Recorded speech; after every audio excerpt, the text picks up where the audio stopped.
T-shape profile, perfil em T. O que é que isso efetivamente significa, esta expressão que agora está tanto na moda, que se fala tanto sobre os perfis em T, os perfis em I, mas o que é que se passa agora para termos aqui estes extra desígnios e designações no que toca à nossa profissão, à nossa função, às nossas capacidades? Provavelmente já assististe ao webinar que eu facilitei sobre o T-shaped profile, o perfil em T. E talvez tenhas aprendido um bocadinho mais sobre o mesmo e hoje será só aqui um rever de informações. Mas caso tu não tenhas assistido a esse webinar, que eu vou deixar aqui o link abaixo também na descrição deste vídeo, serve este mesmo para te explicar de forma resumida o que é então este perfil em T. Antigamente, nós trabalhávamos em metodologias waterfall. Portanto, os testers, na altura eram mais testers, não eram tão QAs, porque eles entravam, os profissionais entravam apenas para executar os testes, eram requisitados para ser especialistas em determinada área. E por serem especialistas, o seu perfil acabava por ser muito. Era quase a sua coluna central do seu perfil, era aquilo que eles tinham, era o ser especialista, era o que suportava todo o seu conhecimento. Eram muito conhecedores daquilo que tinham que testar, do software que estavam a testar, das ferramentas que precisavam de utilizar, de todo o conceito à volta dos testes. Mas, com a evolução dos tempos e com a entrada de outras formas de trabalhar, de outras abordagens, refiro-me, claro, ao Agile, foi necessário e está a ser necessário de forma progressiva, de forma contínua e construtiva, mudar este perfil de ser apenas esta coluna central, esta base, este I, para ter algo mais abrangente. Porque nós trabalhando numa metodologia Agile, e já falei aqui várias vezes em diversos vídeos sobre a necessidade que nós temos, sendo profissionais da área de teste e qualidade de software, de ter conhecimentos extra-testes, termos conhecimentos extra as nossas funções base, funções e tarefas base da nossa função, do nosso role. E então, percebeu-se que era preciso acrescentar aqui qualquer coisa a este I. E vem então um tracinho por cima e transformamos este perfil em I num perfil em T, em que, suportado pela especialização do profissional, temos depois uma série de outras capacidades, de outras necessidades, de outras apetências e aptidões que são necessárias o profissional ter e ou desenvolver para poder ser bom naquilo que faz. Não é que tu não sejas bom naquilo que tu fazes se for só apenas um E-shaped profile. Não é isso. Mas terás um espectro de oportunidades muito mais reduzido porque acabas por estar muito centrado num só tema. Não tens capacidade de gestão e de adaptabilidade para outras realidades. Mas o que é então este T, Patrícia? O que é que passou a ser esse chapelinho aí por cima, esse tracinho, esse chapelinho aí por cima da coluna central do T, que então vem dar este extra ao perfil e à função do profissional de teste e área de qualidade de software? Como, de forma a reiterar o que já disse, nós temos que ter capacidade de saber mais, de saber aquilo que nos rodeia, de saber outras frameworks que possam ser necessárias, de ter um espírito crítico, de ter uma mentalidade de qualidade, de conseguir comunicar com os nossos colegas, de conseguir comunicar com os nossos stakeholders, embora os nossos colegas também possam ser os nossos stakeholders, mas neste caso eu estou a fazer diferenciação porque os nossos colegas sendo as pessoas diretas que nós trabalhamos diariamente, mas e os stakeholders, aqueles para quem nós estamos a entregar e a desenvolver o trabalho. Existem uma série de outras necessidades técnicas, portanto, hard skills, hard/tech skills e outras soft skills que precisam de ser também desenvolvidas. E então, este chapelinho do T, este traço horizontal do T, abrange e guarda em si três domínios grandes: as skills técnicas, as skills de domínio e as soft skills. Como assim? Vou-te dar também a expressão em inglês para tu conseguires aqui também fazer uma correlação, embora eu já vá explicar sobre as mesmas. Portanto, precisamos ter um IT Skills, Domain Knowledge e Soft Skills.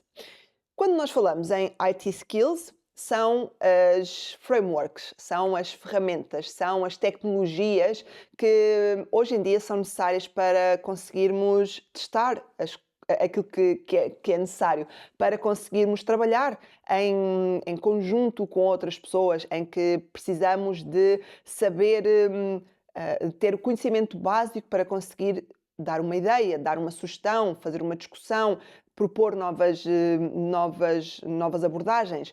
Portanto, nós precisamos de ter como conhecimento, e atenção que quando eu digo em conhecimento acaba por ser mais abrangente, nós não temos que ser conhecedores extremos e saber de fio a pavio o que é que certas e determinadas tecnologias fazem, mas sim ter conhecimento que as mesmas existem, quando é que as mesmas podem ser utilizadas, quais é que são as diferenças entre elas. Portanto, existe aqui uma série de ferramentas e tecnologias que tu precisas de saber e que se enquadram então nestas IT skills. Domain knowledge, ou então o conhecimento e o domínio do teu espaço. Estando tu a trabalhar num produto, num software, tu não podes, à data de hoje, ter umas palas nos olhos, se assim eu posso dizer, e olhares apenas para o que tu tens que testar e focares-te apenas naquilo que tu estás a fazer. Não, porque os softwares e os produtos hoje em dia são tão complexos que nós temos que saber toda a arquitetura, ou pelo menos ter conhecimento da sua arquitetura, para quando da análise de testes, para quando dos momentos de brainstorming, para quando dos momentos de reviews, nós termos capacidade para analisar de forma crítica e abrangente o que vai ser desenvolvido. Nós temos que saber do produto em que estamos a trabalhar, nós temos que perceber da área de negócio em que nós estamos a trabalhar. É importante também nós percebermos o mercado em que nós estamos a trabalhar. Nós precisamos também de conhecer os nossos concorrentes para perceber aquilo que eles estão a fazer e se é que estão ou à nossa frente, ou atrás de nós, ou com uma abordagem diferente e que nós poderíamos até quiçá inspirar-nos em para poder desenvolver e apresentar ideias novas para a nossa equipa. Portanto, quando se fala em domain knowledge, neste conhecimento de domínio, acaba por ser aqui um conhecimento mais geral, não tão técnico, não tão tecnológico, mas absolutamente essencial para que todo o outro trabalho faça sentido e seja desenvolvido de forma correta, de forma a obter os melhores resultados possíveis. E claro, as soft skills, as famosas, as conhecidas, as super importantes soft skills. E por incrível que pareça, tu podes me dizer assim, ok, Patrícia, então mas a soft skill faz parte das competências básicas de uma pessoa, a comunicação, a organização, o ter gestão do seu tempo, o ser uma pessoa proativa, o ser uma pessoa de confiança, certo?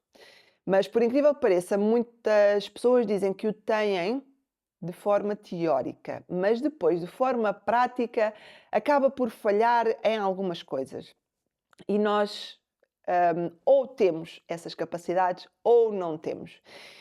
E, embora as competências tecnológicas nós possamos aprender ao longo do tempo e se não tivermos o conhecimento daquela determinada ferramenta que é necessário para aquela função em específico, nós vamos ter tempo para aprender, nas soft skills não é bem assim. Nós precisamos de ter um trabalho prévio para as mesmas e elas são absolutamente essenciais para que possamos trabalhar em comunidade, para que possamos trabalhar com a nossa equipa, para que possamos trabalhar com os nossos stakeholders, para que possamos trabalhar com outras equipas e acredita que a lista de soft skills que são necessárias é um tanto ou quanto, eu não diria extensa no sentido de ser assim um rol, mas extensa no sentido de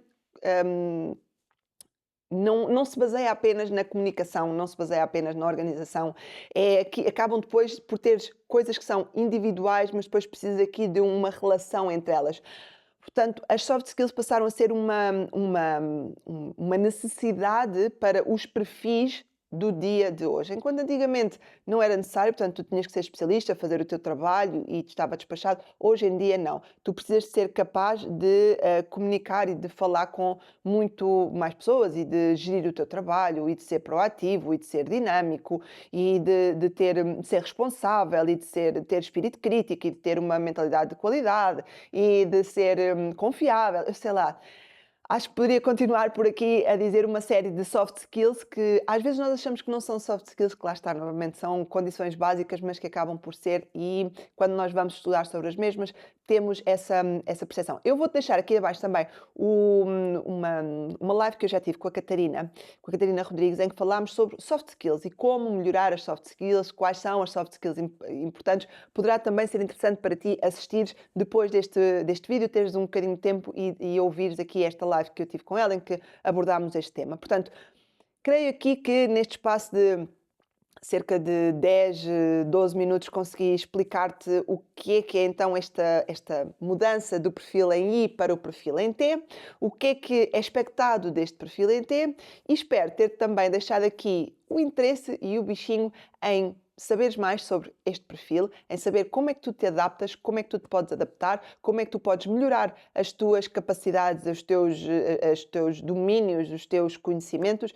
para que te adaptes cada vez mais e cada vez melhor às necessidades do mercado atual e à realidade que nós vivemos. Eu trarei este tema mais detalhado noutros vídeos, por certo, porque acaba por, de forma direta ou indireta, ser um conteúdo e um assunto que acaba por estar na ordem do dia.